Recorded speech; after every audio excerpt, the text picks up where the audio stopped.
host, Mimosa. And co-host, Kareem.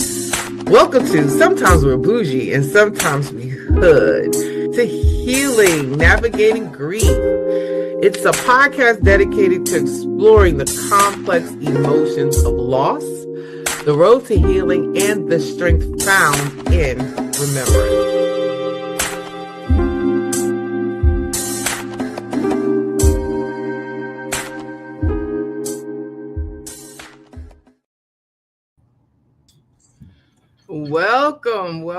Welcome, everyone. Welcome to Sometimes We're Boujee, Sometimes We're Hood, a podcast dedicated to exploring the complex emotions of loss, the road to healing, and the strength found in remembrance. I'm your host, Mimosa, Auntie Mimosa. Yeah, it's cousin Kareem. How y'all doing? And whether you're in the depths of grief, slowly learning to live with loss, or supporting someone on their journey, this space is for you. Grief is deeply personal. There's no timeline, no rule book, no right way, no wrong way to navigate it. But through shared experiences, honest conversations, and moments of reflection, we can find comfort, understanding, and hope. Each episode will dive into the emotions that come with loss, like anger, sadness, guilt, acceptance, and talk with experts, survivors, and those who have walked this path.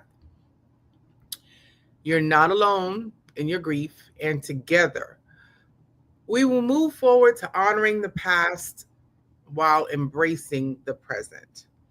In this episode, we'll talk about why grief so often brings a sense of responsibility, what parts we carry with compassion, and how to put down the burdens that were never ours to begin with. Wow. That's a strong one right there. Yes. So when loss happens, support can feel like a lifeline or sometimes like something that's missing. And we'll explore what real support looks like, how to ask for it, and how to offer it to others. When someone we love transitions, it's not just sadness that we feel. It's questions, it's doubt, guilt, obligations, and a huge weight we sometimes put on ourselves, and sometimes even a weight is lifted. So whether you're grieving, walking beside someone who is, or just trying to better understand how to show up, this episode is for you. So take a deep breath, find a quiet space, and let's begin this journey towards healing, one conversation at a time. So let's talk, let's heal, let's remember together. All right, cousin Kareem. We got those unanswered questions too. Yes. Yeah, we got those unanswered things too, the questions or situations that we'll never get an answer to. About especially with responsibility. It's like, why didn't you this? Why didn't you do that? Why didn't you? It's like the person's not here anymore to give those responses. So here you are trying to, juggle, trying not to be mad at them, and at the same time trying to be responsible and do all the stuff for the stuff that was left behind. Right. And I tell you, that's some deep stuff. But anyway, go ahead, cuz. Go ahead. So I want to say welcome joining everyone that's joining in across all the platforms. If you don't know, we stream live on Facebook, Instagram, TikTok, and YouTube, 6 p.m. Eastern Standard Time every Sunday. So I just want to take a quick moment to kind of take a step back so everyone can understand like why grief feels responsible, and review the 7 stages of grief. Now, most people say, oh, it's only 5. Actually, according to Kubler-Ross and Kessler, they've identified actually seven stages of grief. And the first one, of course, is shock and belief. And that's the initial stage of grief when individuals find out about, the transition of a loved one. Also, with shock and disbelief, there's a feeling of numbness, uh, dazed, okay, disbelief. The second stage is denial, and it's individuals, they don't want to realize the reality or accept the reality of the situation. They try to block it out, the emotions that come with excuse me, that come with that particular loss. Then the next is bargaining. And with bargaining, that's the individual trying to negotiate with a higher power, or God, whichever God you serve, would, asking for the loss to be reversed or for a different outcome. Then there's anger. Okay. And with anger, of course, individual or person, you feel angry with themselves, they angry for the loss, they lash out in order to cope with that pain. Then, of course, depression. And we all know what depression is. That's that overwhelming feeling of sadness, emptiness, loss of interest, and, a loss of wanting to participate in activities and different things. And then testing. So, testing, and these are the two newest ones, okay? Testing is a new one, which is the individual may start to experiment with new ways of being. Um, they may begin to seek new connections and activities. Now, I say testing. They say testing. I say reinventing, because depending on, and I always say this, depending on the degree of loss, how close that person is to you with that loss, is how you have to reinvent yourself after. And then the last stage is acceptance. That's the final stage of grief, where individual actually comes to the terms with the loss and begins to move forward with their life. With that being said, I will also say that it's important to know that these stages do not come in any particular order. Okay. Right? Yeah. They come more than once. They come right, exactly. There is a cycle. There is like there's a cycle. It may come in reverse. It may come forward. It may start in the middle. You may start with anger and then move to acceptance and probably go to denial and then, back and forth. So there, when I tell you there's no right, there's no wrong way when it comes to these 7 stages of grief. It's how you, the individual, deal with your grief and loss of a loved one. You know.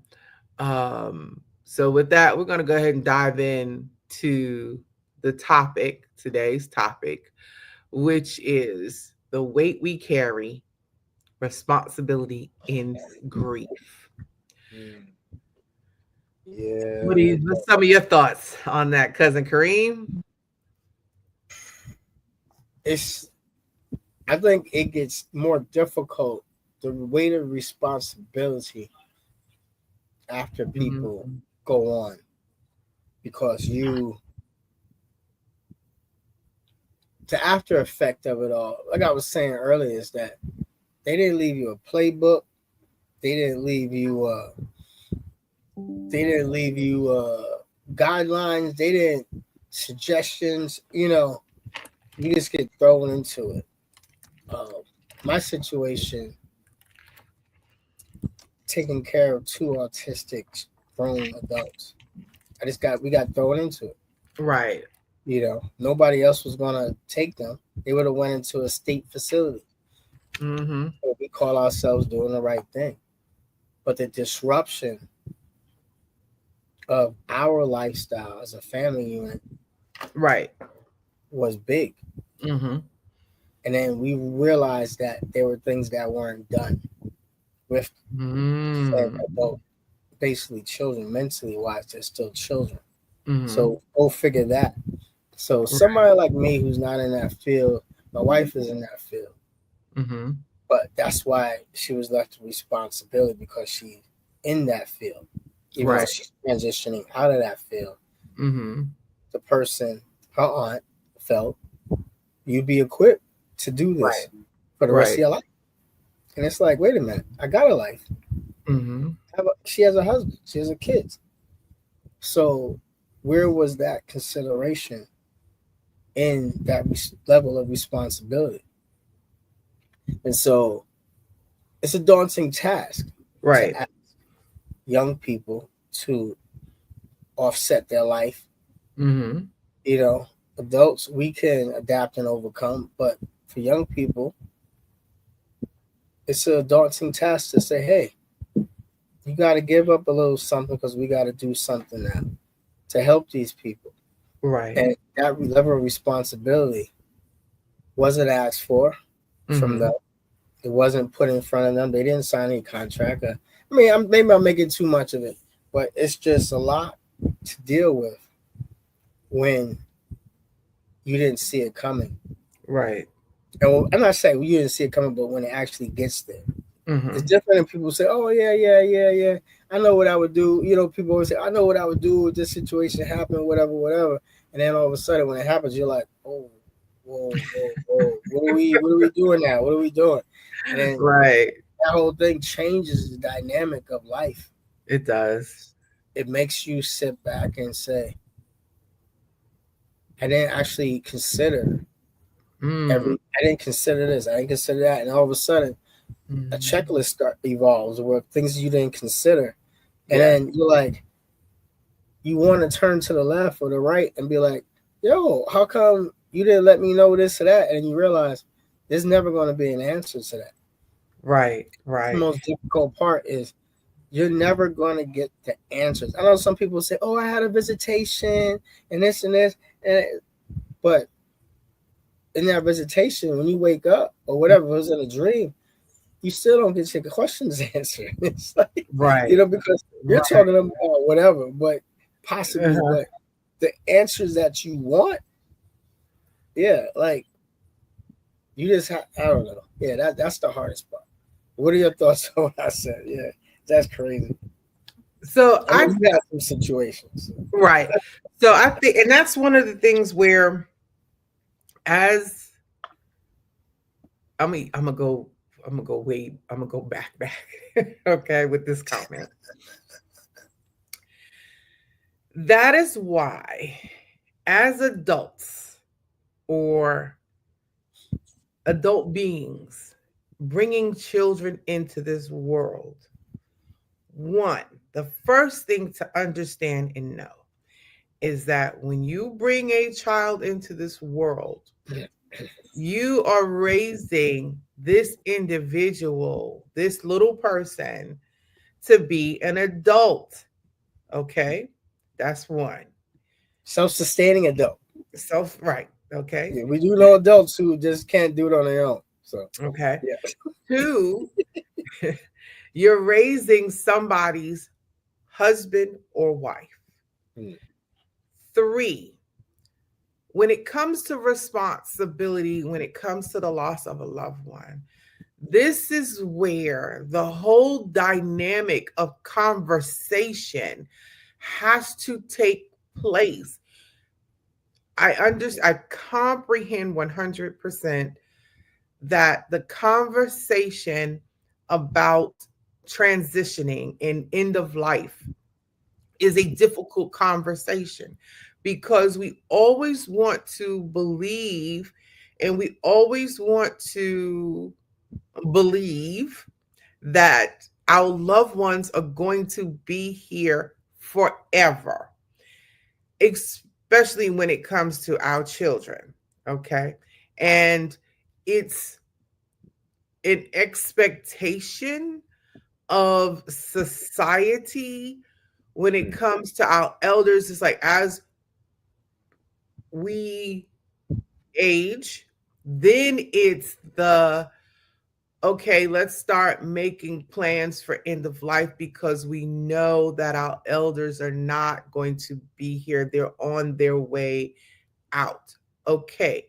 However, it is better to have that end of life preparation conversation earlier rather than later.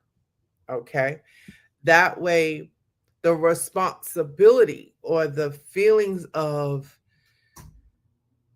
guilt or frustration is not left on the family members to handle your end of life, any end of life, whether it's tragic, and I get it, tragic, you just don't know. However, you really want to have some things in order. Um, Prior. exactly.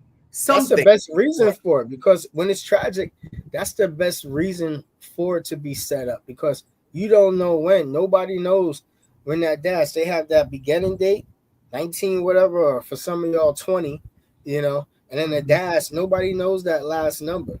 So it's better to be prepared than to not be prepared. Exactly. And that's why we're here talking about this, because a lot of people don't want to put themselves in that mental state to prepare, because nobody wants to think about it. You don't want to think about leaving your kids, grandkids, spouse. Some people don't even want to leave their job. They so deep into it like that. They're like, oh man, what is my job going to do if I go? It's like, for real. It's like, They it's will like, find a replacement. exactly. Even if you're self-employed, if you got your own business, trust me, if your They business is will working find, right, it will continue. It's like, right, or your clients and customers will find someone else to go to. yeah. But yeah, so in that preparation, it's and then like I said, in this conversation, if you have small children, like who are the children going? Who are you trusting to leave to take care of your children? And is everybody on board with that? Even and like I said, with the tragedy, just to share experiences. So when Deej tragically left us, and he has an estate because his home, the home he lived in, house his grandmother on his father's side, left the house to him and an aunt. So of course, with his transition, now his half of the house belongs to me and my ex-husband, and the other half belongs to the aunt, my ex-husband's sister. So it's like a 50, 25, 25. And again, because of these things, like it was such a tragic loss that when we were at the funeral home, they had to bring up who was going to be in charge of the estate. And my ex-husband, he was like, oh, I'm going to be in charge of the state. And then I had to catch myself and be like, well, wait, we didn't even have this conversation. So what are you talking about? How is it that you can say you're going to be in charge of the estate? But then I had to stop myself because I live in Georgia. Yeah. He lived in North Carolina at the time. So it only made sense, really made sense logically for him to handle the estate, because not only did he live in North Carolina, number one, number two, that the property is partly is his and his sister's. That was his mother and my ex-husband's mother and father's home that they built. So now here we are today with what to do with the property. So this is as I say, these are aftermaths of what takes place when individuals make their transition and the type of responsibility that falls on the family. If your affairs, if your stuff, if your affairs are not in order. And of course, Deej didn't think he was going anywhere. Right. And it's not that he thought he was invincible, he just didn't think he was going anywhere. He was, so, and thank you for joining. He didn't think he was going anywhere. So with that, and then like with your situation, you know, you and your wife, you all, you already have your children, okay, and you're three, and now you've gained two more, but not children, so to speak, as in the age of two individuals, but you gained two adults that have the mentality of children. So now Yeah. there's five children that you've had to take on the responsibility of. And as you said, excuse me, as you said, with your wife, because she works in that field as an educator, she has the experience and the know-how of the caretaking part after that. However, the stress of it, Yeah. and it wasn't as if you gradually earned, not earned, but gradually brought in these two individuals where it was a gradual thing. It was one week you all had a house of five that has now turned into the next week you can now have a house of seven overnight, and with no preparation, because it wasn't discussed, so to speak. Like there wasn't a discussion of, if something happens to me by your aunt or your wife's aunt, like if something happens to me, then this is what needs to take place. Or, hey, I'm sick. We need to start making this gradual transition of my sons to your home. So Right. not only was it stressful for you and your family, your wife and your kids, us imagine the stress of what they're going through. My mom was here, my mom is sick, now my mom is gone, now I'm in a house with five people I really don't know, even though I have my brother, but I don't know these people. I know them as far as them coming around to family gatherings and coming around, but I really don't know them. Yeah. So that adjustment period for you all and them. So that leads me to my next about transitioning, and how like the unliving feels uncomfortable, and like how our brains really dislike feeling powerless. Mm. Okay. That's So good what you said. right. So that's it's a powerful insight how transitions and loss can make you feel uncomfortable, and that your brain feels powerless. So with that, it's like, let's talk about being out of control, or feeling like you're out of control when it comes to a loss of life of a loved one. Yeah. I think in that situation, out of control part is, especially like with spouses. Like I've never had a spouse pass away, but I've had people who had spouses pass away. And Mm-hmm. it's just you you have your own thing. Like no marriage is 50-50. And so when the person that's doing the 70-80 goes, Mm. and then you're like, oh, I didn't realize that they were doing so much. You start realizing like, where's that bank account? Like, it's like where's this bank actually at? Where are these numbers at? These account numbers. And you're like, oh my goodness, I was so detached from the reality of accomplishing these things. Right. And especially for people who have businesses, like, Mm. and the other spouse wasn't involved in the business. It's Mm. just like, this is why people scoop up businesses because, or properties, because one person was doing 90, 80, 70%. The other person was sitting back like, whoo, it is nice going on this vacation every 3 months, Mm. and I'm not talking sexually wise, you know what I mean? It could be Right. anything. The woman could be, you know what I mean, more cases than not. She's handling her business, and the dude's just sitting back like, I'm just gonna run through life and fix cars, and she want a honey-do list. I'll just do it because my girl is taking care of everything.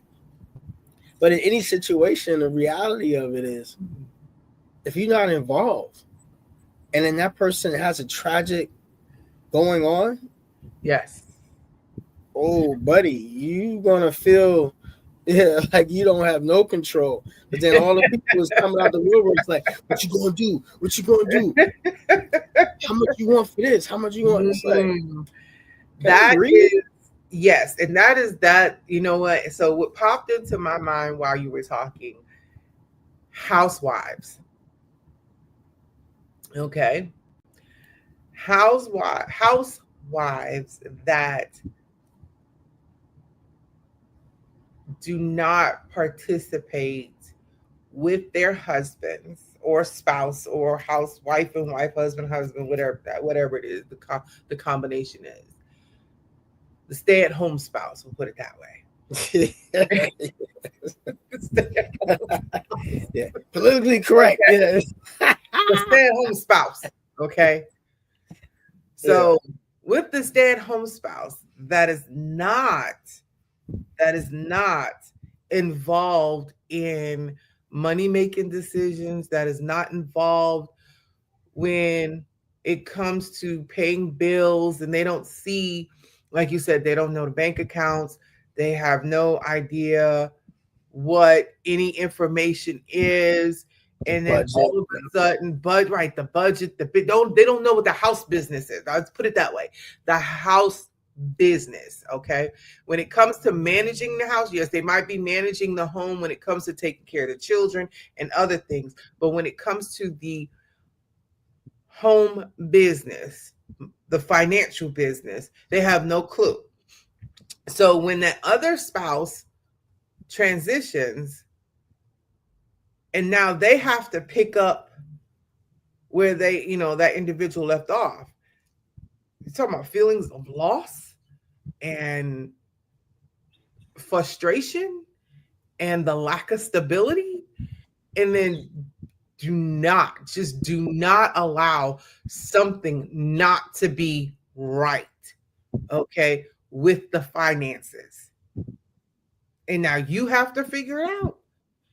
Or you have to figure out, or that spouse was not involved in the business. And now you have to step up and run that business or handle the business. Woo, That is that. Yeah. And go ahead. Yeah. So, and that brings up a memory of when I worked in Wilmington, North Carolina for the New Hanover County Department of Aging, right? And I remember one of my volunteers coming in, and his wife had not even transitioned. It was just this simple. She was a stay-at-home spouse. He worked. She asked him for some extra money for something, and he made a comment back to her, and he said his wife they didn't argue. He said he had made a comment back. His wife kindly went and got the checkbook because she handled the checkbook and the paying of the bills and things like that. So he said she went and got the checkbook and handed him the checkbook and said, well, you do it from now on. That man said he sat there for about the next couple of weeks trying to figure out how to pay the bills and how she bounced the checkbook. And he said he couldn't do it. He nicely gave it back to her and said, it's yours. Okay. Now, can you imagine if he was just that frustrated and she was still living, and the fact that he was not able to keep up with the house finances? Now, he brought the money in. He put the money in the bank. She wrote the checks and paid all the bills. But he could not do it. and she was still here. He nicely handed the checkbook back over to her. So could you imagine what would have happened had she transitioned first? Yeah. Yeah. I was just thinking about that whole situation at the other end of the spectrum. It's like, yeah, you make the money, but then she's the housewife, and then House you got spouse. little people, house spouse. Yeah, excuse me. Yeah, politically correct. Yeah. So House now spouse. you got little people, and I'm about that making that bread, that cheese and stuff, bringing home the bacon, but then you don't participate in the kid's life, and then you get that phone call, and you come home, see these little people with their eyes like gigantic, looking at you like, what now? So now you got to be the emotional support. You got to get those kids ready at some point to go back to school. Yes. But you don't know how to do laundry yourself. Yes. You don't know what kind of food they like. Yeah. Imagine that stress. Excuse me. You know what I mean? You don't know where their clothes are. You don't know what type of shoes they wear. Like, you know what I mean? Their favorite colors. That's a lot. That's a You have lot. to learn your children. And then the maturity of them is not there to understand that you going through something. You know, little people are selfish. I was just talking to my wife about this other day. It's like we gotta accept. I believe there's knowledge, wisdom, understanding, and I know they purposely left out acceptance. And this is why, because my first son, I used to do this to my cousin. We got a lot of cousins, y'all. We got a lot of cousins. Yeah, we do. A lot of uncles who just, you know, they what is they called? They procreated. Yeah. So it's like, and so I used to do this to my cousins all the time. Like they be drinking a bottle, and I go to the other end of it and pretend I'm drinking, and the kid's face is like all in, you know, joy and everything, sucking on that bottle, and they notice that you sucking on the other end, and they're like, what the, you know, they move the bottle away, and you looking at them like, no, let me get some, and it made me realize that and accept that all babies are inherently selfish. You got a baby that is probably like 8 months old drinking his own bottle. 1 year, I forgot when they start drinking their own bottle. Right. Literally are taking the bottle away. Like, no, you can't have none. It's the acceptance of that. That these kids, we have to teach them to be empathetic. We have to teach them to share. You know, but in that same situation, we also have to understand that their brains are completely different. I had 2 old couples tell me this when I was selling cars. They said, you have to accept that you are an adult, but your children have to go through pre-adolescent, like the infant stage, move to that adolescent stage mentally, and then move to adulthood. Excuse me. You shouldn't treat your children like adults when they're in the infancy stage. You can start training them or teaching them like that when they're in the adolescence. And then, of course, they become adults when they start to realize all that stuff that you would tell them. You know, when you get to that point in your life, you're like, oh, that's why mom said, that's why grandma said that. Right, you know, right. Uncle, dad, or whatever like that. It's like that's when you transition into the mindset.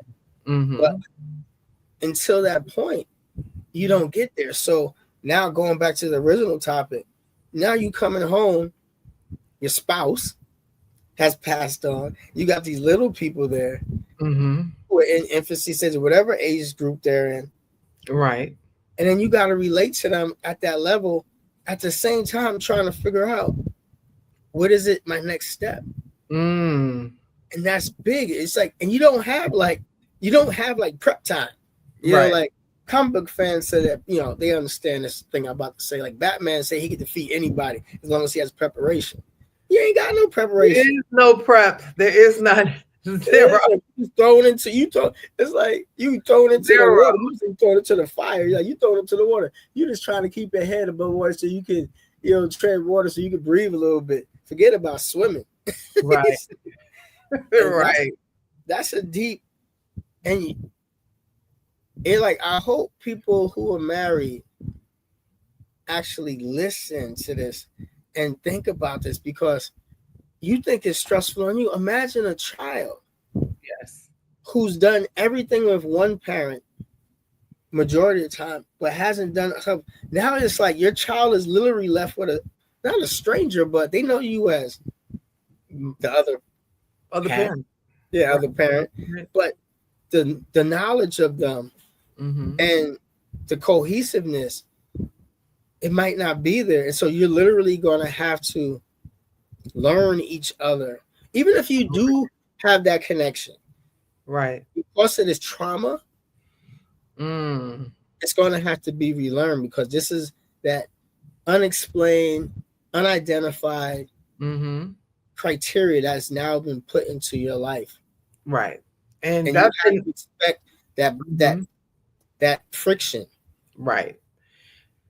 So right, and with being and with that and that being out of control, it's like the brain does not like it at all. So and we see this with majority of most losses, whether it's end of life, whether it's divorce, whether it's illness, Mm. or even a change in identity, which we're going to talk about that one day. It involves, like I said, some kind of transition, something ends, something shifts, something breaks. And here's what is challenging about that with transitions or losses, especially the ones we don't choose. That's it feels uncontrollable and it's uncomfortable, and our brains do not like it one bit. Okay. And it's like our nervous systems is wired to seek stability, predictability, and control. So when all of that is chaotic, when all of that is chaotic and all of those things are going on, and I don't I don't know about you, but I don't know anybody, anyone who can operate outside of being unpredictable or, you Spur of know, the moment type stuff, you mean? right. Now we have our moments.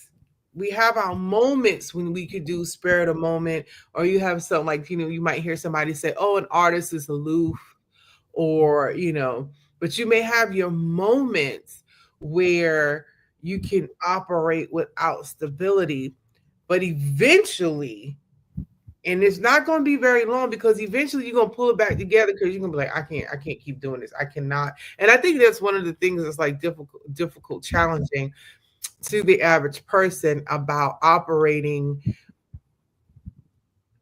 without the unknown, operating in the unknown, because we Yeah. want to know what's coming next. Yeah. We want to feel like we have a way to have a say or some control over what is happening to us. But when someone makes their transition or that chapter closes without warning, we're thrown into a state of powerlessness. Yeah.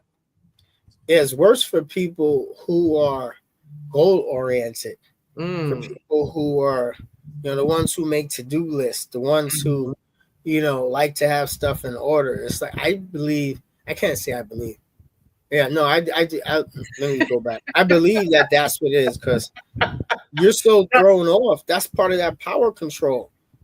You're just so thrown off that it's just like, wait a minute, I, my plans have been messed up. It's like I I, was planning. That's what I was saying in one of the earlier casts. It's like but my mom was like, wait a minute, how can you pass away? Like we had plans. Like I was planning on flying you out here. You know what I mean? Spend time with your, Mhm. like no, like you can't just. Well, how could you do this? Like you messed up my script. Like it's so selfish. Again, back to that selfishness. You know I, what look, big I, I mean? Yeah, I right am. here, Yeah. right here, right here, right face front. I can definitely tell you that, you know, I like to be in control of me and my life and the decisions I make. Hmm.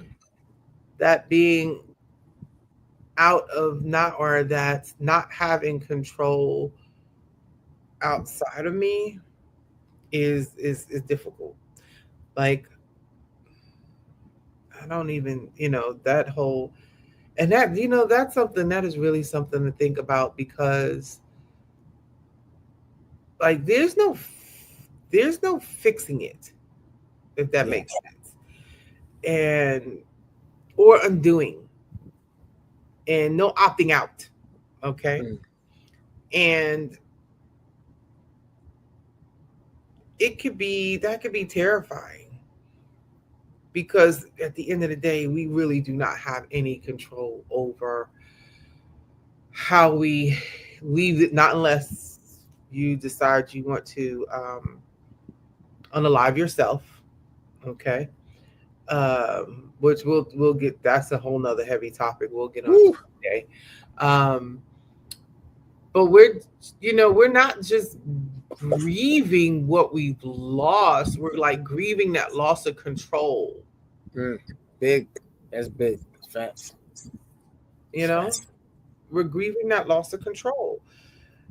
And in having a conversation with when I was in North Carolina last weekend, um I had the conversation with Pastor Big Sis George, and we were talking about the plans. And I think we talked about that while we were at the car meet.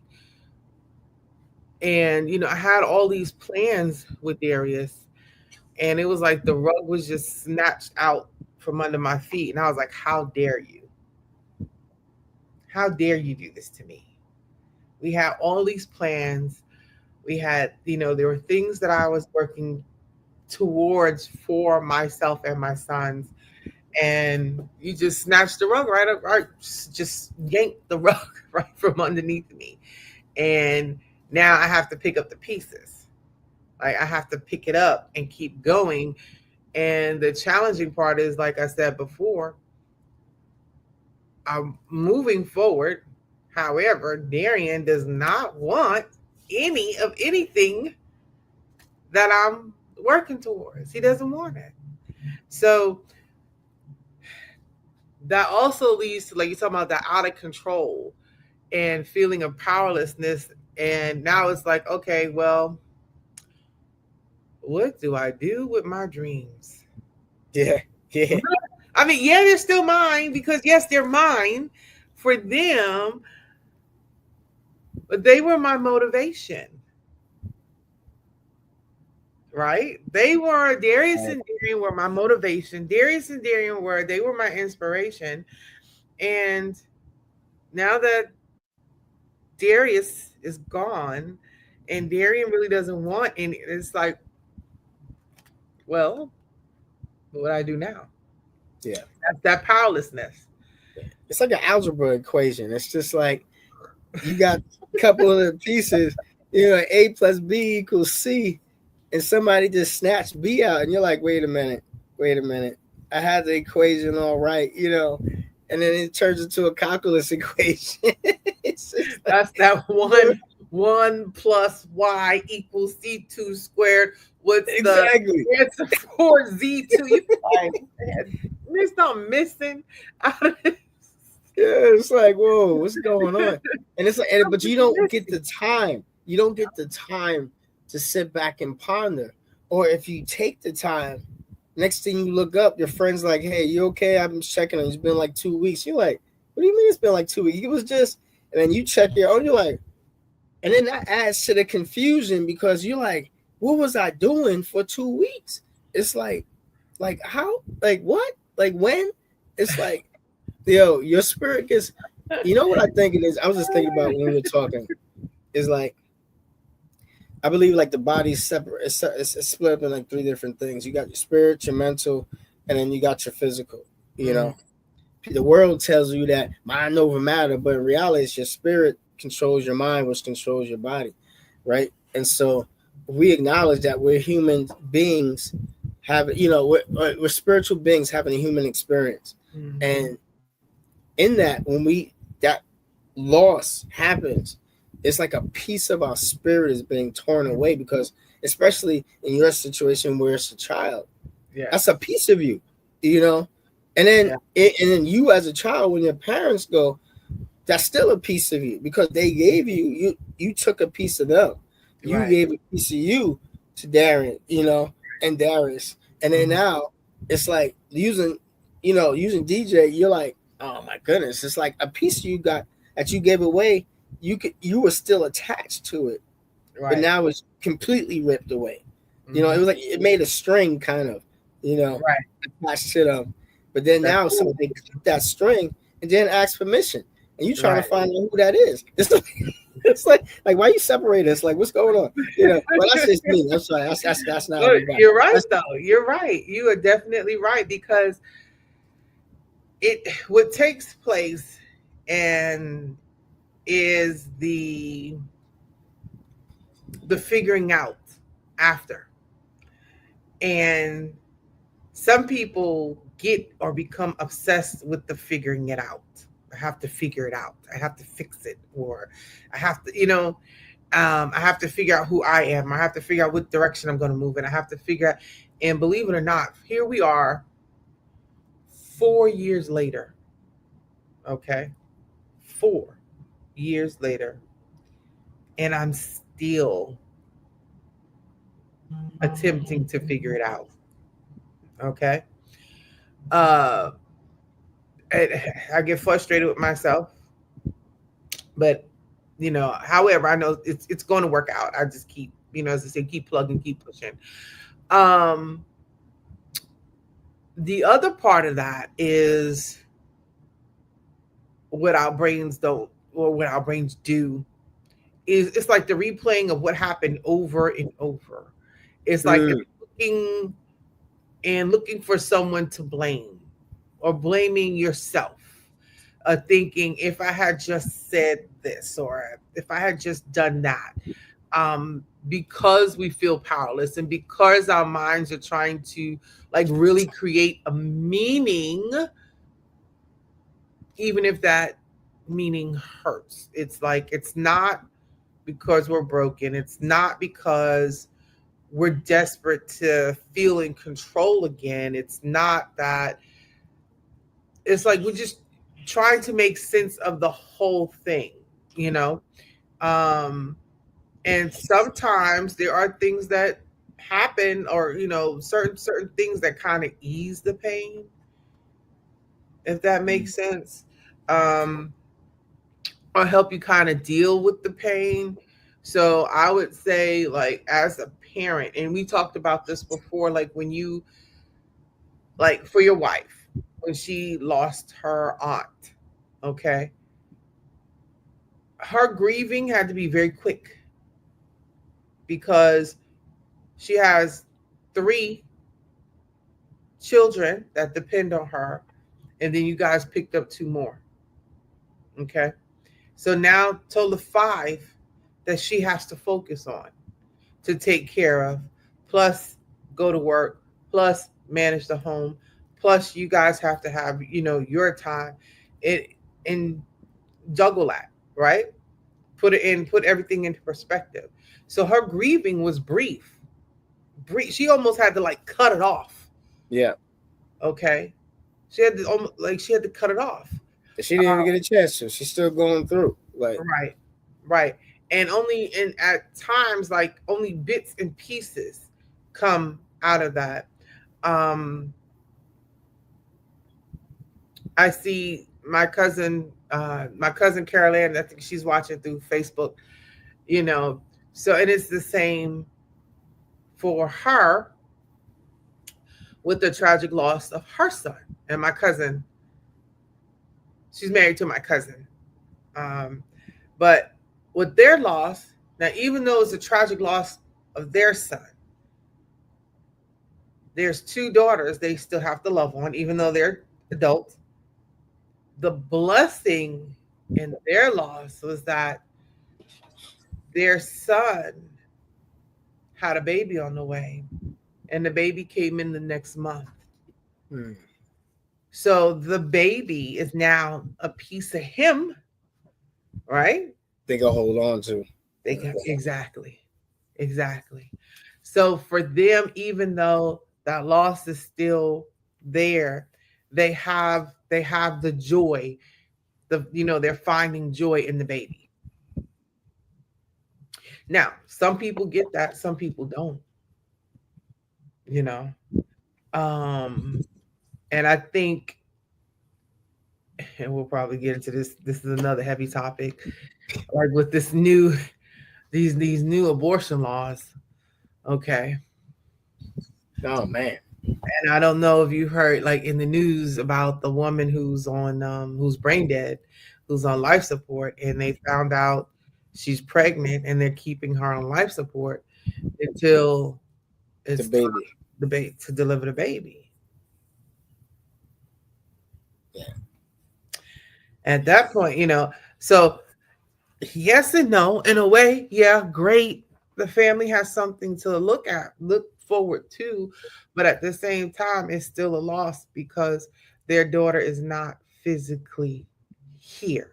And Exactly. Yeah. The joy portion of it is gone. It's like the joy of the birth of child and mother is never going to be experienced. The right, child's never going to have that skin to skin touch, first touch thing, you right. know, that you ladies go through. You know, Hmm. the, So yeah, it's that's a hard one, but we're gonna talk and end up getting to that later. But I'm just saying, just think about the loss.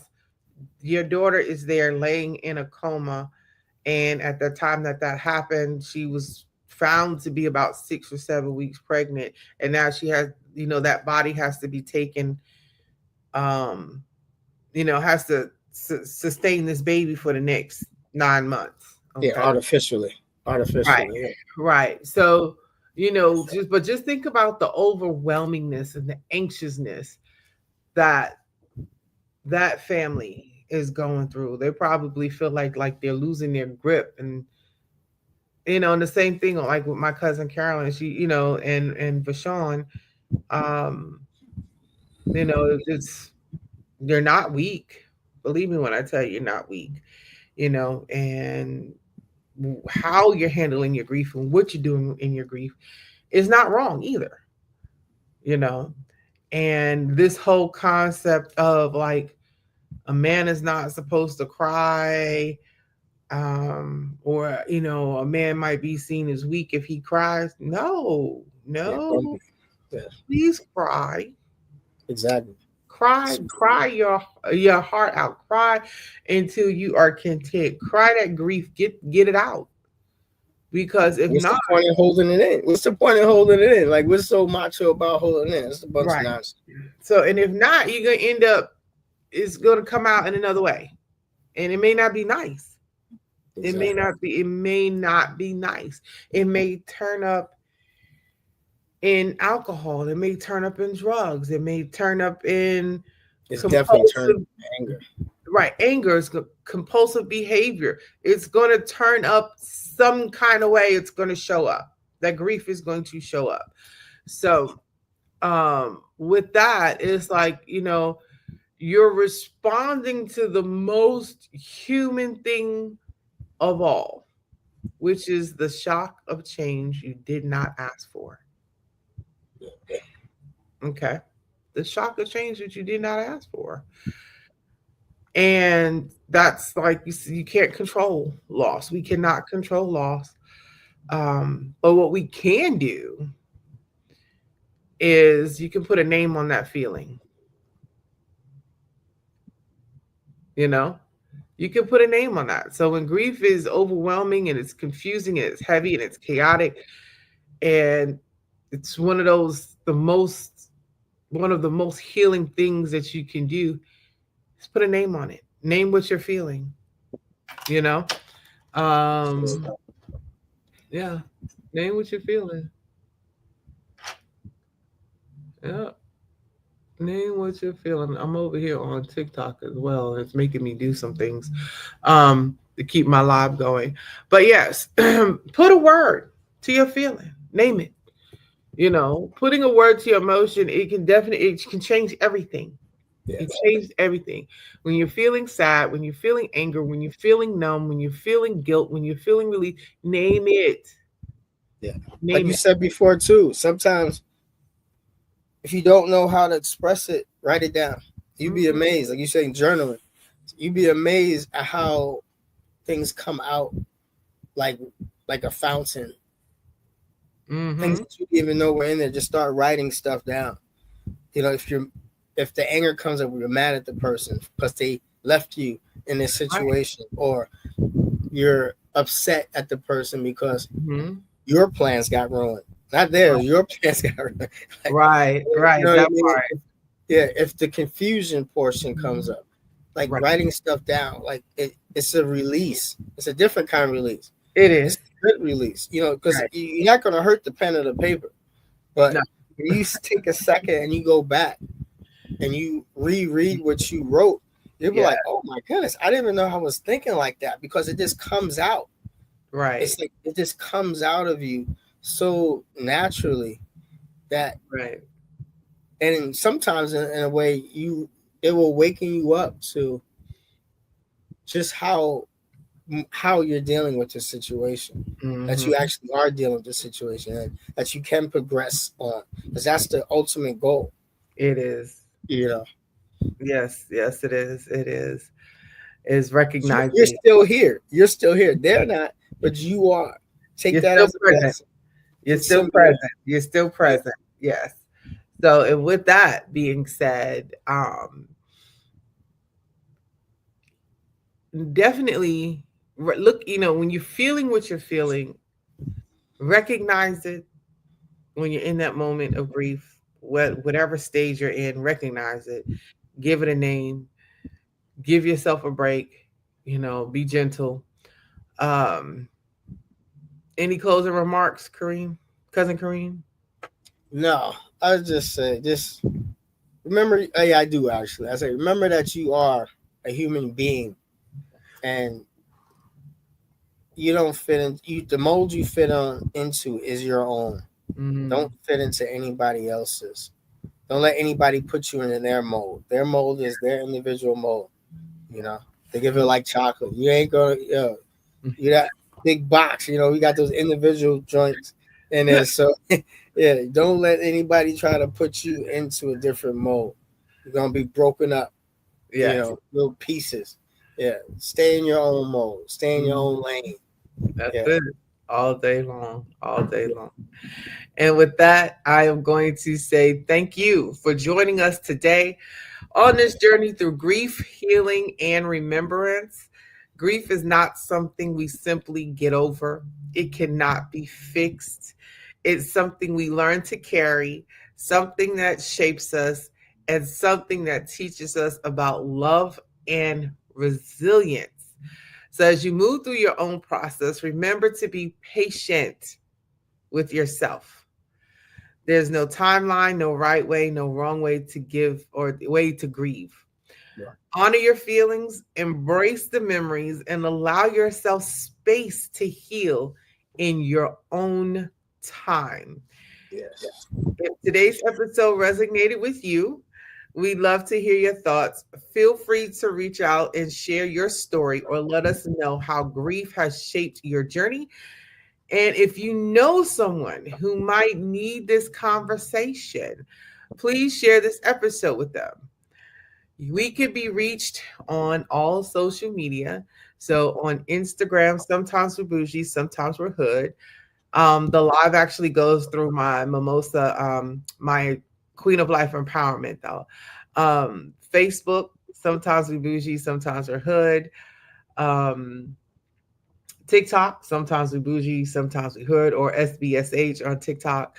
Instagram, SBSH Grief. You can reach out to us there, send us a direct message if you want to come on as a guest or, have any comments or suggestions to topics about grief that you would like for us to talk about.